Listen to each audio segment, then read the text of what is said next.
तो यूपी में 60 जिलों में आज लू का अलर्ट घोषित किया गया। नोएडा और गाजियाबाद में भीषण गर्मी और हीटवेव को देखते हुए डिस्ट्रिक्ट एडमिनिस्ट्रेशन ने एक बड़ा फैसला लिया। डीएम के निर्देश पर नर्सरी से 8वीं तक के सभी स्कूलों का क्लासेस का समय बदल दिया गया। अब सभी स्कूल सुबह 7:30 बजे से दोपहर 12:30 बजे तक ही खुलेंगे। बच्चों को डिहाइड्रेशन और लू से बचाने के लिए यह आदेश लागू किया गया।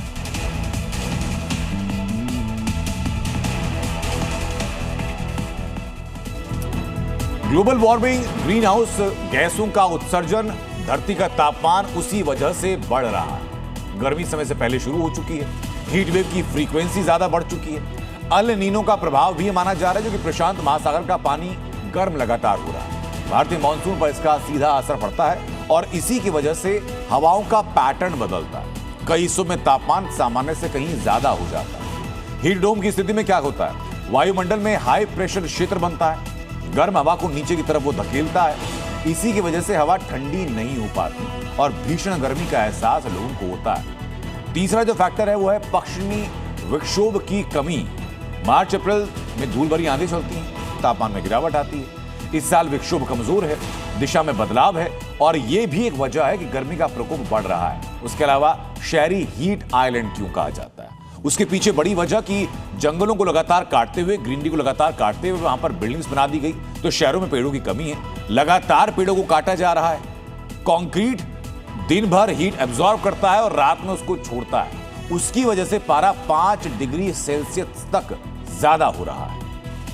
तापमान की बात करें तो 43 डिग्री सेल्सियस तापमान जो है वो अब पार कर रहा है। ऐसे में बनारस के मंडली अस्पताल में जो शिव प्रसाद गुप्त मंडली चिकित्सालय, वहां पर कोल्ड रूम और हीट स्ट्रोक वार्ड बनाने शुरू हो गए और हीट स्ट्रोक से बचाने के लिए यहां पर डेडिकेटेड बेड भी बना दिए गए हैं और जो पूरी मेडिकल टीम है वो अलर्ट मोड में है। हमारे साथ बातचीत करने के लिए प्रमुख अधीक्षक शिव प्रसाद मंडली चिकित्सालय के डॉक्टर ब्रिजेश जी हैं। हमने जो है अपने अस्पताल में जो हीट वेव से जो प्रभावित पेशेंट्स आ रहे हैं, उनको इस जो गर्मी जो पड़ रही है इससे बचने के लिए हमने पूरे जो इंतजाम उसके किए हुए हैं। हमारा स्किल्ड स्टाफ पूरा इसके लिए डेडिकेटेड है और हमने इसके लिए 4 बेड जो हमारे एचडी वार्ड के हैं विद मॉनिटर वो हमने डेडिकेट किया हुआ इसी के लिए। इसके अलावा हमारे 20 बेड और आरक्षित हैं कि जो हीट रिलेटेड इलनेस की जो कोई भी पेशेंट आता है तो उनका हम यथोचित उपचार कर सकें। ठीक है, तो ये सरकारी अस्पताल की व्यवस्थाएं हैं। जैसा डॉक्टर साहब दिखा रहे थे, आप देखिए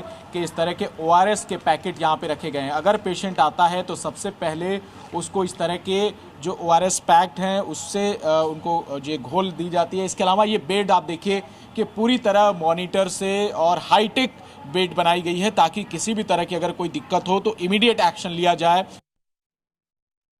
अब उत्तर प्रदेश के अलग अलग शहरों में तापमान कितना पहुंच चुका है ये बताता हूं। प्रयागराज में 45 डिग्री तक पहुंच चुका है। उसके पहले आसमान से बरसती हुई आग के चलते राजस्थान में लू को लेकर चेतावनी जारी की गई। पंजाब में एवरेज तापमान 44 डिग्री सेल्सियस पहुंच चुका है। भोपाल में 30 अप्रैल तक स्कूलों को बंद करने का आदेश दिया गया। देहरादून में अप्रैल में गर्मी का 17 सालों का रिकॉर्ड टूटा है। बिहार के कई जिलों में हॉट डे का अलर्ट जारी किया गया। उत्तर प्रदेश के स्कूलों में समय बदलने का आदेश जारी कर दिया गया और राजस्थान में लू को लेकर चेतावनी जारी की गई।